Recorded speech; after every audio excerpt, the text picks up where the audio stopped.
اعوذ باللہ من الشیطان الرجیم، بسم اللہ الرحمن الرحیم۔ ہم علم سیاسیات کی کتاب پڑھ رہے تھے جو 13ویں کلاس کا نصاب ہے، تو اب ہم درس شروع کرتے ہیں۔ اگلا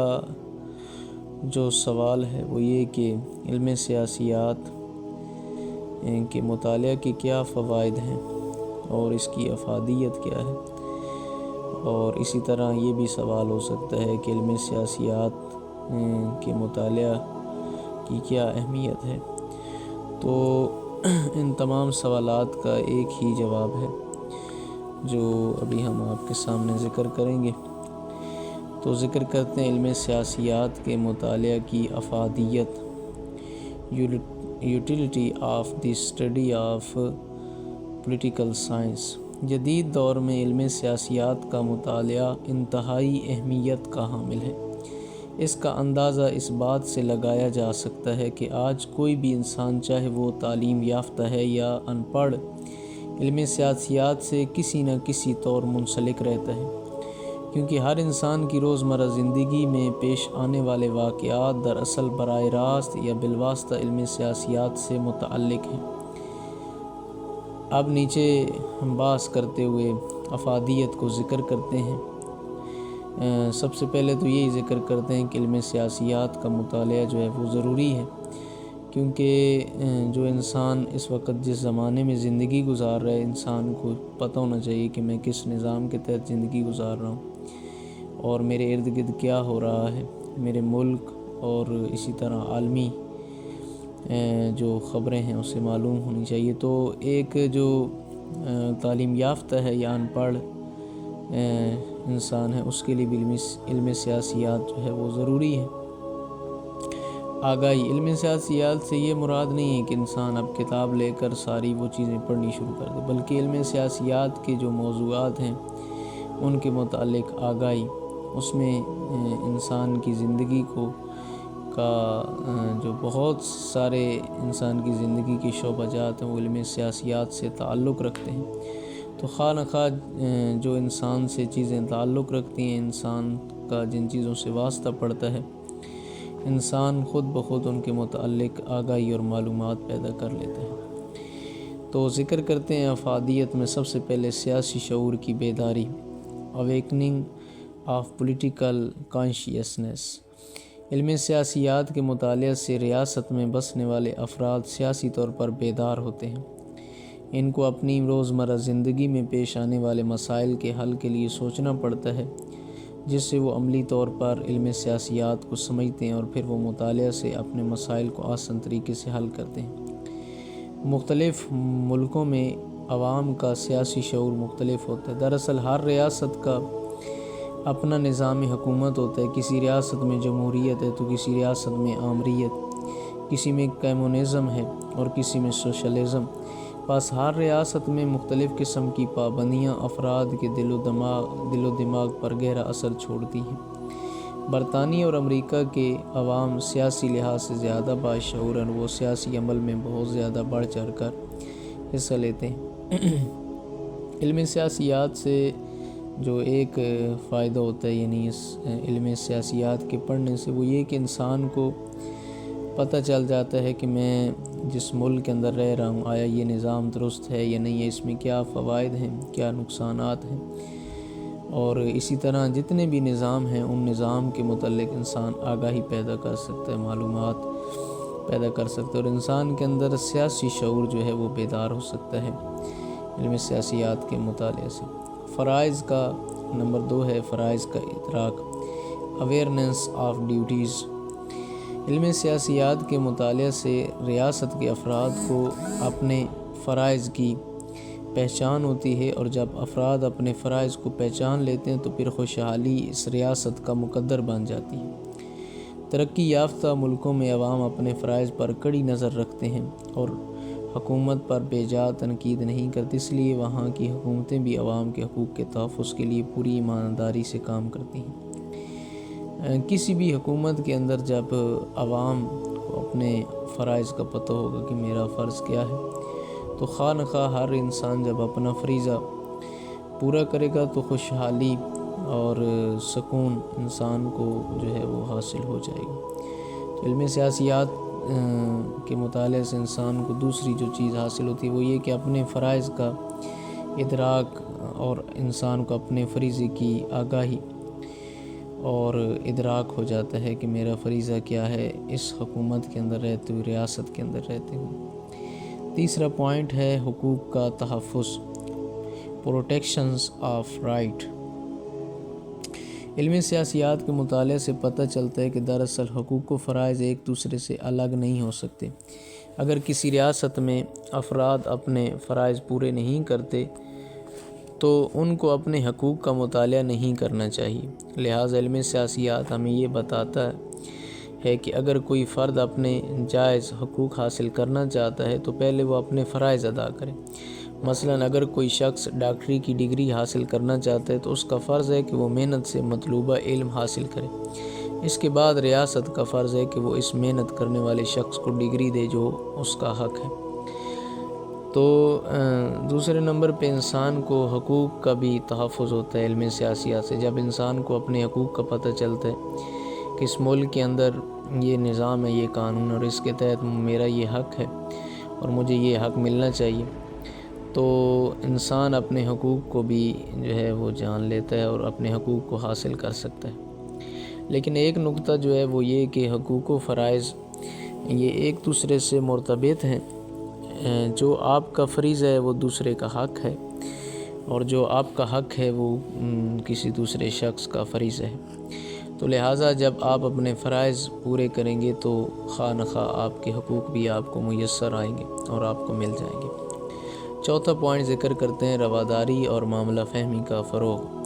ٹالرنس اینڈ انڈرسٹینڈنگ۔ علم سیاسیات کے مطالعے سے افراد میں رواداری اور معاملہ فہمی کی خصوصیات رواج پاتی ہیں، جس سے ریاست میں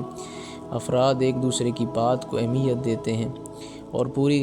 غیر جانبداری کے ساتھ دوسروں کی صحیح بات کو تسلیم کرتے ہیں۔ اگر رواداری اور معاملہ فہمی جیسے اقدار کسی ریاست میں نہ پائے جائیں تو وہ معاشرہ ٹوٹ پھوٹ اور افراتفری کا شکار ہو جاتا ہے۔ علم سیاسیات کے مطالعہ سے ایک یہ بھی چیز نظر آتی ہے کہ ایک ریاست میں رہنے والے جو افراد ہیں وہ ایک دوسرے کے ساتھ جب کوئی مسئلہ پیش آتا ہے تو اس میں رواداری سے کام لیں، یعنی آپس میں جھگڑا نہ کریں اور جو کسی کا حق ہے اس کو دے دیں اور اقدار کے پابند رہیں۔ معاشرے کے اندر ٹوٹ پھوٹ اور اسی طرح افراتفری کا میدان جو ہے وہ گرم نہ کریں، بلکہ معاملات جو ہیں ان کو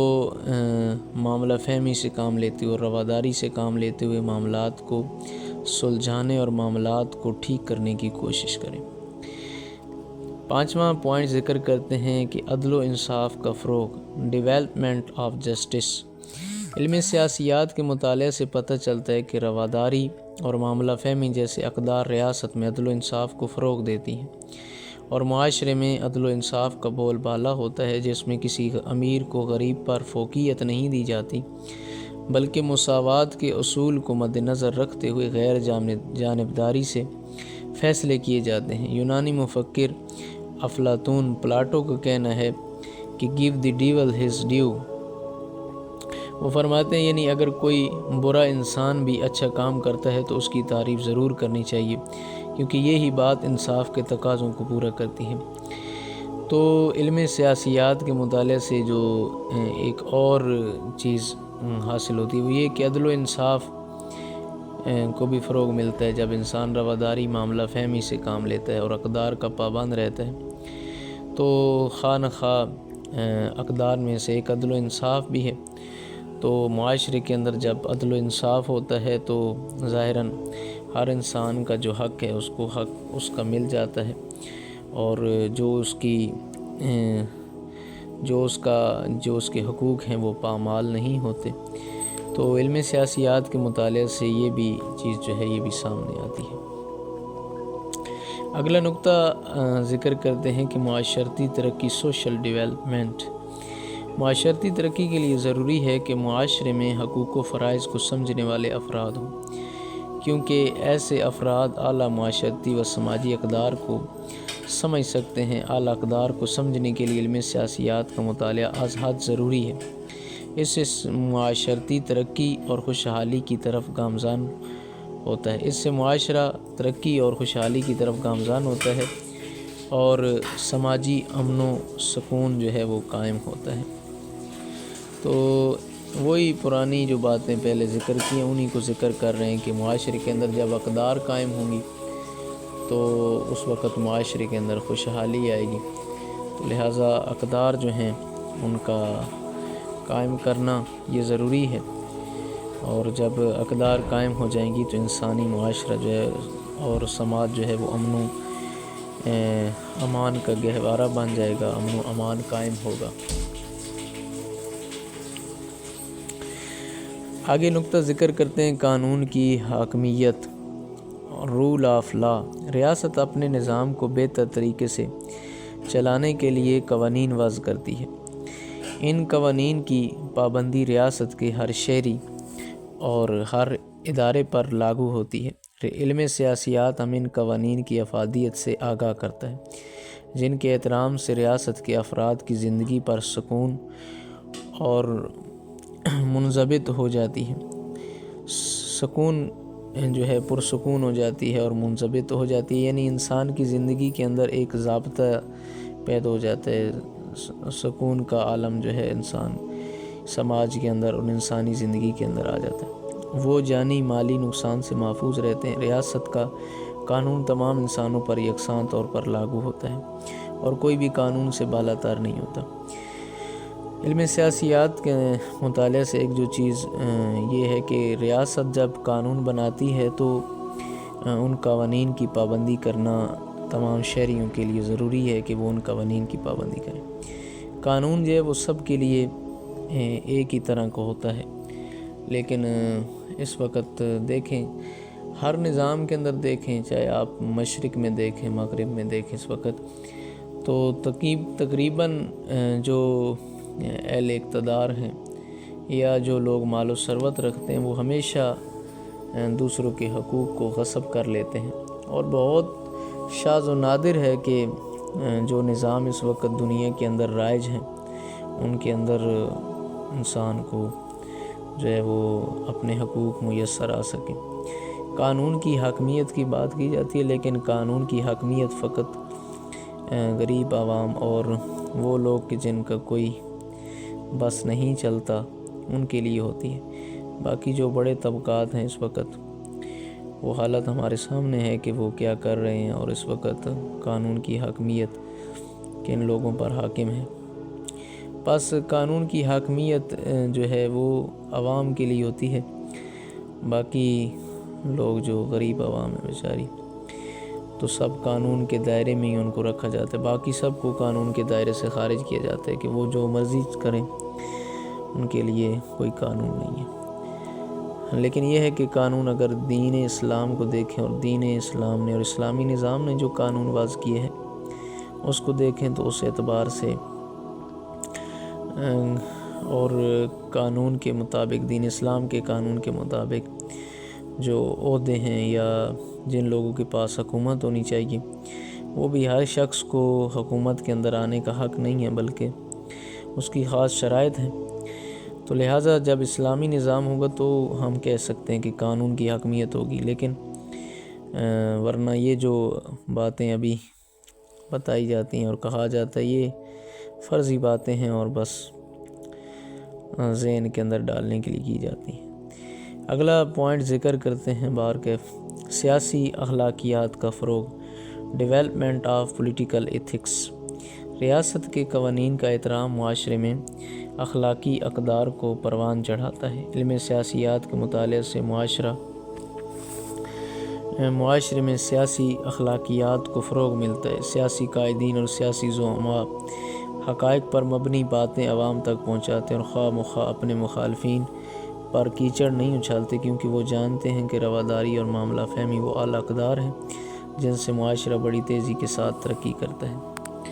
سیاسی اخلاقیات اگر دیکھیں اس وقت تو پوری دنیا کے اندر ہی بالکل دھجیاں اڑ چکی ہیں، اور سیاسی اخلاقیات ہمارے سامنے ہیں، سیاستدان ایک دوسرے کو گالی دیتے ہیں اور قائدین ایک دوسرے کو برا بھلا کہتے ہیں، اور ایک دوسرے کے متعلق کیسی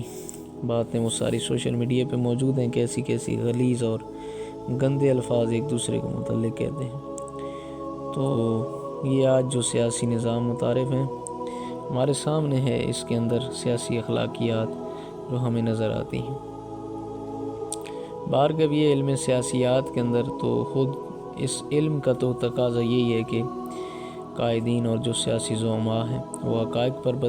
مبنی بات کریں، عوام کے سامنے جھوٹ نہ بولیں، اور خواہ مخواہ جو ہے اپنے مخالفین کو بھی جو ہے ان پر بھی کیچڑ نہ اچھالیں اور ان کو بھی خواہ مخواہ متہم نہ کریں۔ جمہوریت کا فروغ، ڈیولپمنٹ آف ڈیموکریسی، رواداری اور معاملہ فہمی ریاست میں جمہوریت کو فروغ چڑھاتی ہے۔ اگر ریاست کے افراد علم سیاسیات سے بہرہ نہ ہوں تو وہ کسی طور بھی جمہوری اقدار کو نہ سمجھ پائیں گے، جس سے معاشرے میں بدامنی اور بے چینی پھیلنے کا اندیشہ بڑھتا جاتا ہے۔ جمہوریت کا فروغ یعنی ڈیموکریسی کا فروغ، تو اس وقت جو نظام ہے ہمارے پاس وہ بھی جمہوریت ہی ہے، یا اگر دنیا میں دیکھیں تو جمہوریت نے جو گل کھلائے ہیں وہ سب کے سامنے ہیں۔ آپ یورپ میں دیکھیں، خود ایشیا کے اندر دیکھیں تو جمہوریت کے یہ جو تاج سجا کے جس نے بھی یہ جمہوریت کا تاج سجایا ہے، آخر میں اسے خود ہی اپنی عزت کو نیلام کرنا پڑا، اور خود ہی ہوس، لالچ اور طرح طرح کی مشکلات میں گر کے پھر آخر میں اپنے آپ کو بدنام کر لیا اور بدنام زمانہ ہو گئے۔ تو جمہوریت کا یہ جو دلہن ہم نے مغرب سے لی، یا باقی مغرب کے اندر یہ جو دلہن سجا کے پیش کی گئی، اس نے جو گل کھلائے ہیں وہ سب کے سامنے ہیں۔ لیکن یہ ہے، اب ظاہری بات ہے، جو جمہوریت کا پرچار کرنے والے ہیں وہ زیادہ ہیں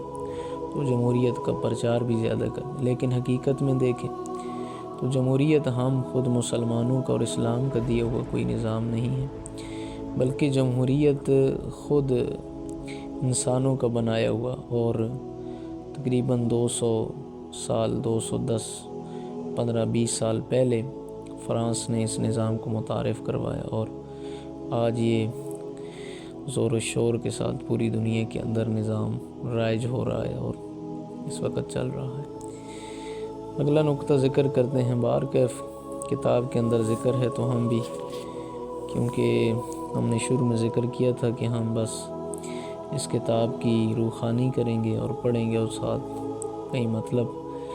اگر ہے وضاحت طلب تو کر دیں گے، ورنہ ہم آگے ہی گزر جائیں گے۔ آگے ذکر کرتے ہیں کہ رویوں کی اصلاح، ریسٹیفیکیشن آف بیہیویئرز۔ جدید دور میں ریاست کی ترقی میں انسانی رویوں کا بہت زیادہ عمل دخل ہو چکا ہے۔ علم سیاسیات کے مطالعے سے پتہ چلتا ہے کہ انسانی رویہ کس طرح کسی ملک کی حکمت عملی وضع کرنے میں اثر انداز ہوتا ہے۔ سیاسی تاریخ کے مطالعے سے پتہ چلتا ہے کہ جرمنی میں ہٹلر کی جارحانہ پالیسیاں دراصل اس کے جارحانہ رویے کی ترجمانی کرتی تھی، اس لیے اٹلی میں مسولینی کی جارحیت بھی اس کے جارحانہ رویے کی عکاسی کرتی تھی۔ لیکن تاریخی سیاسیات کے مطالعے سے پتہ چلتا ہے کہ آج کی ترقی یافتہ دور میں جارحیت سے چھٹکارا حاصل کرنے کے لیے اقوام عالم عالمی امن کی خیر خواہ ہیں۔ اس امن کی خاطر نان پرولیفریشن ٹریٹی وجود میں آئی، جس سے عالمی سطح پر ہتھیاروں کی روک تھام اور ترقی اور ترک اسلحہ کے لیے تحریکیں چلائی گئی۔ یہ علم سیاسیات ہی ہے جس نے انسان کو جارحیت کے خلاف عمل پیرا ہونے پر مجبور کیا۔ یہ ایک نقطہ اچھا ذکر کیا ہے کہ علم سیاسیات کے مطالعے سے یہ جو ہے انسانی رویے جو ہیں وہ درست کیے جا سکتے ہیں، یعنی ایک انسان کو کس طرح کا رویہ اختیار کرنا چاہیے ملک کے اندر یا غیر ملکی جتنے بھی ممالک ان کے ساتھ ان کا کیسا رویہ ہونا چاہیے۔ خود ایک انسان کا بطور شہری ہونے کے اس کا رویہ کیا ہونا چاہیے؟ تو ہمیشہ دوسروں کو امن، سکون اور دوسروں کی فلاح و بہبود کے لیے سوچنا اور کام کرنا، یہی علم سیاسیات اگر مطالعہ کریں تو انسانی امن و سکون کی طرف راغب کرتے ہیں۔ ملکی اور بین الاقوامی تعلقات سے آگاہی، awareness of national and international relations. علم سیاسیات کے مطالعے سے انسان ملکی اور بین الاقوامی تعلقات سے آگاہی حاصل کرتا ہے، کیونکہ علم سیاسیات کا دائرہ کار بہت وسیع ہے۔ اس میں اقوام عالم کے ایک دوسرے کے ساتھ تعلقات اور معاہدے پر بھی سیر حاصل بحث کی جاتی ہے، جس سے علم سیاسیات کا قاری پوری دنیا میں ہونے والے معاشی اور سیاسی اتراؤ چڑھاؤ سے لطف اندوز ہوتا ہے۔ اس کے علاوہ انسان اپنے ملک میں وقوع پذیر ہونے والے حالات و واقعات کو بھی منطقی کسوٹی پر پرکھتے ہوئے اظہار خیال کرتے اور پھر اپنے ملک کی ترقی یا تنزلی کا دوسری قوموں کے ساتھ تقابل کرتا ہے، کمپیئر کرتا ہے۔ یہ ہے کہ علم سیاسیات سے انسان ملکی اور بین الاقوامی جو تعلقات ہیں ان کے متعلق بھی آگاہی حاصل کر سکتا ہے۔ جب آپ علم سیاسیات کا مطالعہ کریں کہ فلاں ملک کے ساتھ کیسے تعلقات اور بین الاقوامی تعلقات کی بنیاد کیا ہے اور وہاں کس طرح کے تعلقات ہوتے ہیں، بہت سارے معلومات انسان کو جو ہے وہ پھر مل سکتی ہیں۔ انفرادی اور اجتماعی اہمیت کا احساس، اویئرنیس آف انڈیویجولزم اینڈ کولیکٹیوزم۔ اقوام عالم کی تاریخ سے پتہ چلتا ہے کہ آج سے ہزاروں سال پہلے انسان کی انفرادی یا اجتماعی سطح پر کوئی اتنی زیادہ اہمیت نہ تھی، اور اگر تھی تو اس چیز کا ادراک یا شعور انسان کو بالکل نہیں تھا، کیونکہ وہ اس وقت تک علم سیاسیات سے بہرہ نہ تھے۔ لیکن انسانی تہذیب جب اپنی ارتقائی مدارج سے گزر کر جدیدیت کی طرف راغب ہوئی تو انسان کو انفرادی اور اجتماعی اہمیت کا احساس ہوا، جس سے پوری دنیا میں انقلابی تبدیلیاں آئی۔ فرانس کا انقلاب جو انفرادی سطح پر لیڈر کی خوبیوں کا پیش خیمہ تھا، وہاں پر اس کے ساتھ ساتھ عوام کے مکمل طور پر اپنے لیڈر کی حمایت کا بھی مرہون منت ہے۔ اسی طرح موجودہ صدی میں دیوار برلن کا گرنا، روس میں کمیونزم کا زوال، فلسطین کی آزادی وغیرہ سب کچھ انسان کی انفرادی اور اجتماعی اہمیت کے احساس کو اجاگر کرتی۔ علم سیاسیات سے انسان کو جب اقوام عالم کی مسائل سے آگاہ ہوتا ہے اور انسان کو انفرادی اور اجتماعی جو ہے انسان کے اندر احساس پیدا ہوتا ہے کہ آیا یہ غلط ہے، یہ درست ہے، اور پھر اسی کے مرہون منت انسان جو ہے وہ کسی نظام کا اگر بائیکاٹ کرتا ہے یا کسی لیڈر کا بائیکاٹ کرتا ہے، یا اسی طرح اور جو انقلابات جو ہیں وہ بھی بنیاد قرار پاتے ہیں۔ تو حقیقت میں یہ ہے کہ انفرادی یا اجتماعی جب سوچ بدلتی ہے تو اس وقت انفرادی اور اجتماعی احساس بدلتا ہے۔ جب سوچ بدلے گی تو خود بخود احساس جو ہے وہ بدل جائے گا۔ تو یہ ایک فائدہ ہے علم سیاسیات کا کہ علم سیاسیات سے جب ہم اقوام عالم کی تاریخ کو پڑھتے ہیں، اقوام عالم کے اندر جو کچھ ہو رہا ہے، تو خواہ نخواہ انسان کے اندر ایک احساس اجاگر ہوتا ہے، اور اس احساس کی بنا پر انسان پھر حرکت کرتا ہے۔ آگے ذکر کرتے ہیں آئینی ادراک، کانسٹیٹیوشنل اویئرنیس۔ دنیا میں قومیں اپنے ملک کو منضبط طریقے سے چلانے کے لیے اصول و قوانین وضع کرتی ہیں۔ وہاں کے شہری ان اصول و قوانین کے مجموعے جو اس ملک کی حکومت ان پر لاگو کرتی ہے کی اطاعت کرتے ہیں۔ اصول و قوانین کے مجموعے کے دراصل آئین کہتے ہیں۔ علم سیاسیات کا مطالعہ ہی فرد کو آئین کی اہمیت اور حیثیت سے آگاہ کرتا ہے۔ پھر اس آئینی ادراک سے ملک میں بسنے والے شہری قوانین کی پابندی کرتے ہیں اور اپنے حقوق و فرائض کو اچھی طرح سمجھتے ہیں۔ جس ملک کے عوام میں آئینی ادراک نہیں پایا جاتا وہاں پر ترقی خوشحالی ناپید ہو جاتی ہے۔ آئین کا ادراک یہ ضروری ہے کیونکہ اگر آپ کو قانون کا پتہ نہیں ہوگا تو پھر خواہ نخواہ آپ قانون کی خلاف ورزی کریں گے، تو پھر ظاہر سی بات ہے ملک کے اندر جو قانون بنایا گیا ہے پھر جب آپ خلاف ورزی کریں گے تو آپ کے خلاف ایکشن بھی لیا جائے گا اور آپ کو ملک کے اندر جو ہے وہ مشکلات کا سامنا کرنا پڑے گا، تو پریشانیاں لاحق ہوں گی۔ تو اس لیے ضروری ہے کہ آئین کا ادراک ہو، انسان کو پتہ ہو کہ قانون کیا ہے، اور قانون کی جو ہے وہ آگاہی اس وقت ہوگی کہ جب آپ علم سیاسیات سے وابستہ رہیں گے، آپ کو پتہ چلے گا۔ یہ کہ علم سیاسیات فقط یہ نہیں ہے، ہم یہ کہیں کہ پہلے بھی ذکر کیا کہ صرف کتاب نہیں ہے علم سیاسیات، یہ کہ آپ علم سیاسیات کی جو ہے وہ 11ویں کی 12ویں کی یا 13ویں 14ویں کی کتاب اٹھا لیں تو یہ علم سیاسیات ایک مکمل علم ہے جس کا تدبیر مملکت، تدبیر معاشرہ، تدبیر خاندان، اس طرح جتنا بھی انسانی زندگی کی وسعت ہے اس تمام وسعت پر احاطہ کی ہوئے، یعنی انسانی مسائل جو معاشرے کے اندر ہیں، آبادی کے ہیں، علاقے کے ہیں، یا باقی ملک کے اندر جو ہیں، یا عالمی لیول پہ، ان تمام کا جو ہے وہ ان تمام تک کو احاطہ کی ہوئے علم سیاسیات۔ تو یہ کہ جب آپ علم سیاسیات سے آگاہی پیدا کریں گے تو اس وقت خواہ آپ اس کے اندر آئین کا ادراک بھی آتا ہے کہ کس ملک کا کیا قانون ہے، اور اس قانون کی آپ کو پاسداری کرنی چاہیے۔ آئین کی ترقی، کانسٹیٹیوشنل ڈیولپمنٹ۔ آئین کی ترقی سے مراد یہ ہے کہ جب کسی ملک کے باشندے کسی آئینی پابندی کو اپنے ماحول اور تہذیب کے برعکس متصور کریں تو وہ سیاسی زعماء، پولیٹیکل ایلیٹ کے ذریعے آئین میں سے اس پابندی کو ختم کروا دیں، اور پھر اپنے ملک کی تہذیب و ثقافت کے مطابق کسی رسم یا رواج کو آئین کا حصہ بنوا دیں۔ برطانیہ کے آئین میں قوانین کی اکثریت عوام کے رسم و رواج پر مبنی ہے۔ اب یہاں پہ کہتے ہیں کہ قوانین، آئین کی ترقی اس کو کہتے ہیں کہ جب کسی ملک کے اندر رہنے والے جو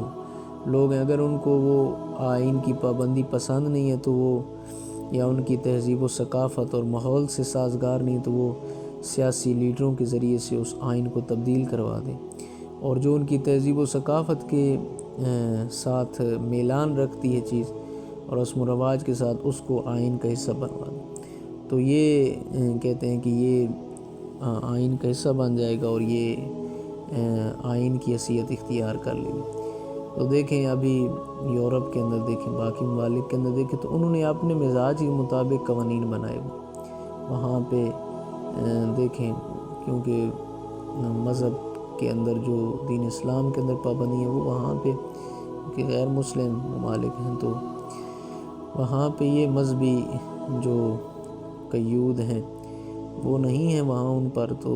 اس لیے وہاں پہ دیکھیں رسم و رواج اور اپنے جو ان کا من چاہتا ہے دل خواہی وہ وہی کرتے ہیں اور اسی کے مطابق اپنا آئین بنائے۔ لیکن مسلمان ہم، حالانکہ ہمارے پاس نظام ہے، سارا کچھ ہونے کے باوجود ہم آج تک اس چیز سے محروم ہیں، اور ہم اپنے معاشرے کا، اپنے ملک کا نظام جو ہے وہ اسلامی نہیں بنا سکے، اور اس سے آج تک محروم ہیں۔ بس خداوند عالم ہمیں بھی توفیق بخشے کہ ہمارا بھی آئین جو ہے وہ اسلامی ہو، اور خود حکومت اسلامی ہو، اور جو ایک مسلمان کے شان ہے ان اصولوں کے مطابق زندگی گزارے۔ حسن تناسب، پروپورشن آف اوبیڈینس۔ فرماتے ہیں ریاست میں بسنے والے شہری بیک وقت کئی اداروں سے وابستہ ہوتے ہیں، مثلا وہ کبھی کسی سیاسی جماعت کا حمایتی ہوتا ہے تو اس کے ساتھ ساتھ وہ ایک دینی گروہ کا بھی ساتھ دے رہا ہوتا ہے، پھر وہ اسے ہٹ کر اپنے خاندان کا بھی ایک اہم رکن ہوتا ہے۔ اب اگر بنظر غائر دیکھا جائے تو ایک انسان کے لیے بڑی مشکل بات دکھائی دیتی ہے کہ وہ ایک ہی وقت میں سیاسی جماعت، دینی گروہ اور خاندانی نظام کے ساتھ ایک جیسی اطاعت برقرار رکھے۔ لیکن چونکہ علم سیاسیات انسان کو منطقی طریقہ کار اپنانے پر رضامند کرتا ہے، اس لیے ریاست کا شہری ہمیشہ ان عوامل جو ریاست اور سیاسی جماعتوں یا دینی گروہ اور خاندانوں کے مابین تصادم کا باعث بن سکتے ہیں، ان کو علم سیاسیات کی روشنی میں پرکھتے ہوئے ان کی حوصلہ شکنی کرتے۔ علاوہ ازیں ان عوامل کی بھی حوصلہ شکنی کرتے کہ جو ریاست مفادات کو نقصان پہنچاتے۔ انسان کو ہمیشہ ریاستی مفادات کو انفرادی یا جماعتی مفادات پر ترجیح دینی چاہیے۔ اس طرح سے انسان علم سیاسیات کے ذریعے وفاداری کا تناسب مختلف ریاستی اداروں کے ساتھ بہت عمدگی کے ساتھ قائم رکھ سکتا ہے۔ تو یہاں پہ حسن تناسب کی جو بات کی وہ یہ کہ انسان ایک ہی وقت میں انسان کا مختلف جماعتوں کے ساتھ تعلق ہوتا ہے، دینی جماعت کے ساتھ بھی تعلق ہے، سیاسی جماعت کے ساتھ بھی تعلق ہے، کسی تنظیم کا بھی رکن ہے، اور طرح طرح کی ہر انسان خاندان کا بھی حصہ ہے۔ باقی تو اب ان تمام کے درمیان جو ہے ظاہری بات ہے، اب دینی جماعت کچھ اور کہتی ہے، اور اسی طرح جو سیاسی جماعت ہے وہ کچھ اور کہتی ہے، تنظیم کا اور منشور ہے، خاندان کے اندر جو ہے گھر والے کچھ اور کہتے ہیں۔ تو انسان کی زندگی کے اندر ایک الجھاؤ آ جاتا ہے، اور ذہنی طور پر انسان جو ہے وہ بالکل جو ہے وہ